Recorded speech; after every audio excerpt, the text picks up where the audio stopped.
what makes the business show's networking opportunities unique is that even though it's a business show, ironically, it's a show where you do business, which is fabulous. So you've got lots of opportunity to get involved with. One, the speed networking, two, the phone networking, one-to-one appointments, which is fabulous. But also, not only that, you bump into people, and there's just something about the business show, the energy that really brings it, where people are almost porous to be doing business. So we've been coming to the business show now for 7 years, so it's 7 years, twice a year, 14 times. Return on investment is massive, we love it. So networking opportunities are great, and it is for us the mecca of the networking year. It's not only just for phone networkers, it's also for phone networking members, and we've got thousands across the UK. And what happens is we actually actively encourage phone networking members to come along to the business show and also do networking opportunities there. What you guys do, and it's really interesting this, is you've got that X factor. I go to shows day in, day out, up and down the UK, but there's something that you guys do, just bring the energy, the X factor that just makes people more conducive to do business. Love it.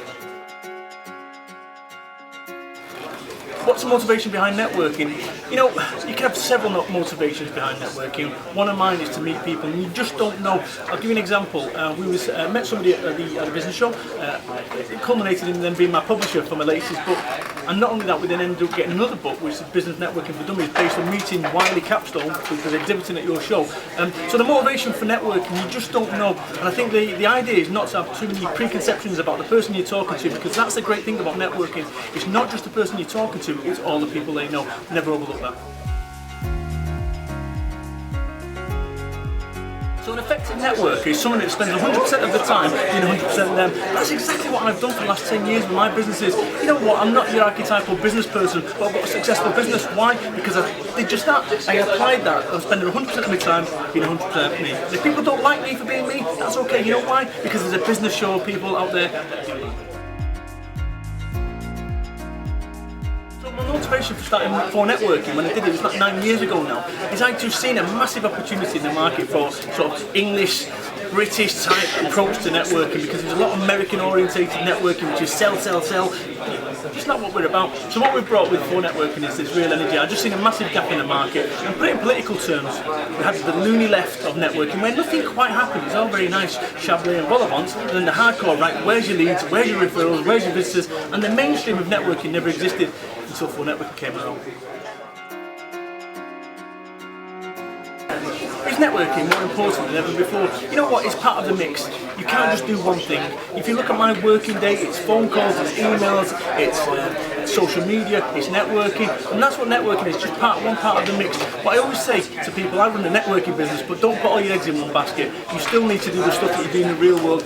Absolutely, networking is massive. And for me, coming to your show, just love it, because it allows me to network outside my conventional network of thousands of phone networking members, but actually meet new people. Yeah. Face-to-face networking make a difference, absolutely. You know, I do social media all day long. I do 194 tweets a day on average. You know, just walk the dog, lol. But the thing is with that, it's not enough. You do need to do the face-to-face. So people that I've met on social media, Twitter, Facebook and the likes, then come along to the show and they go, oh, you must be Sexy Boy 1973. Bad example. But people come along to the show, having met me on social media and vice versa, and then you get that the sort of face-to-face glue that holds people together. Can networking make the difference between success and failure? Absolutely, in business. You know what I say to people, there's more people at a networking event or a business show that will be interested in your products or your services than there are sat in the front room waiting for the phone to ring. So, you know, do the first thing that you need to do right now on the business show days, get yourself off your arse, and don't care what you've got, clear down your diary and make it, it's twice a year.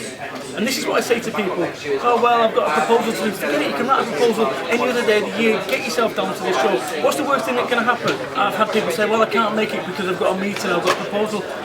Move it. You know, you can do the meeting, you can do the proposal, but twice a year, the business show, roadshow comes into town, and I'm going to be there along with 25,000 other people. Do yourself a favour, get off your arse, just get to the show.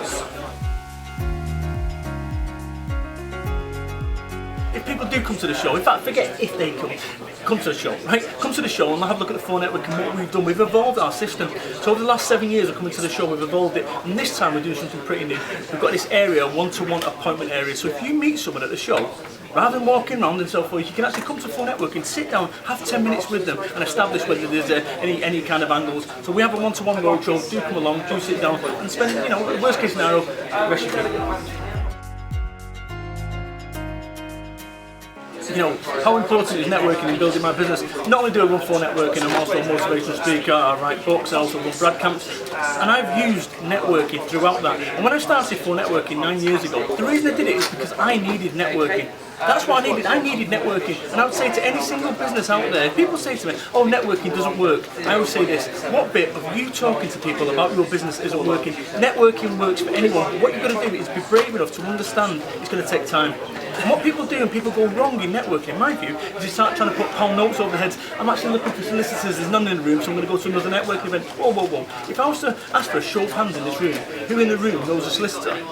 Everyone's hands would go up because someone's brother-in-law, and that's what networking is about. It's not just the person you're talking to, it's all the people they know. So if you think 25,000 people are turning up at the show, the next show, how many people do they know?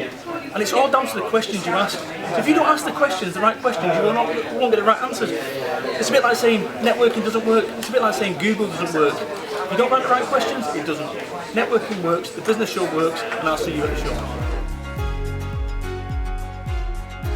When I started for networking, I started with no money in the bank, £25,000 in debt, my wife that wanted me to go and get a proper job, no income, no qualifications, but you know what I did? I got off my arse and started networking, and I realised that the biggest tool that I've got in business is my brain and my mouth, and I use them. And that's the thing with business show, you can come to the business show, and as long as you've got some ideas, some vision and some belief in what you're doing, you'll succeed. But what happens is people have these plan Bs, where if it doesn't work out in the business, they're going to get on and go and do something else. Nah, you need to have a plan A, because if you don't believe in your plan A, don't get upset when other people don't believe in your plan A either.